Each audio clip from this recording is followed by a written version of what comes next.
የሴት ልጅ የኋላ ታሪክና የወንድ ልጅ መከራ።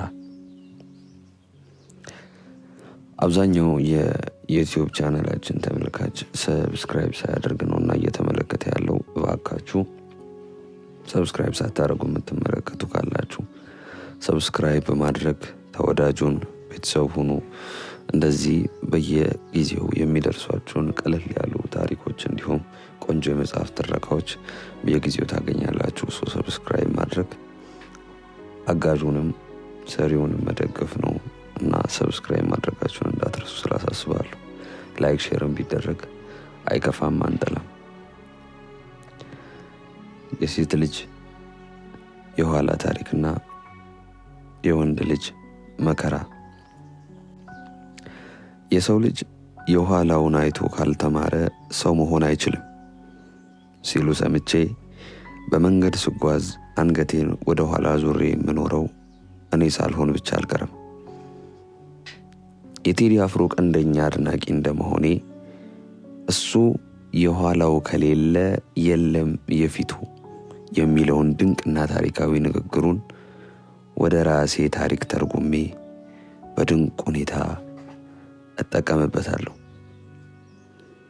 አቤት ይሄኔ እኮ እንዲህ ሳወራ ለሚሰማኝ ትልቅ የሀገር ጉዳይ ላይ ሐሳብ ልሰነዝር ይመስላል እንጂ አሁንም ማወራውን ላወራ አይመስልም።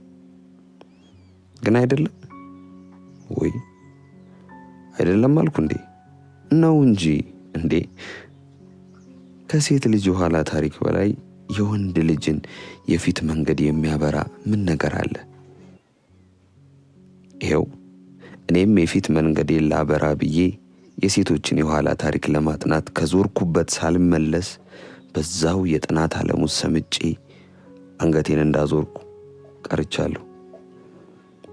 ዛሬ በጥናቴ ላይ የደረስኩበትን አንዳንድ ነጥቦች ልንገራችሁ። የሴት ልጅ የኋላ ታሪክ የፈጣሪዋ የምህንድስና ጥበብ መገለጫ ይመስለኛል። ቁመቱ፣ ወርዱ፣ ስፋቱ፣ ርዝመቱ፣ እነዚህ ነገሮች በማየት ረቂቅ የሆነ የኪነ ጥበብን እንድታሰላስል እድል ይሰጣል። እንደውም አንድ ወዳጄ አንገትህን መዞሩ ካልደከመህ በምን አይነት ሲሚንቶና በምን አይነት ጎበዝ ለሳኝ ቢለሰን ነው እንዲህ ለስላሳ የሆነውን ብለህ እንድትገረም ትሆናለህ ብሎኛል። አምስቱ የስሜት ሕዋሳትህ ቦታ ተቀያይረው ለመዳሰስ በተዘጋጀው እጅህ ከዓይንህ ጋር ቦታ ተቀያይሮ በዓይንህ ዳሰ በልስላሴው ትደነቃለህ። ብዙ ጊዜ በአጠገብህ እንስት ስታልፍ ዞረህ ማየት ነውር የሆነው ለምንድን ነው?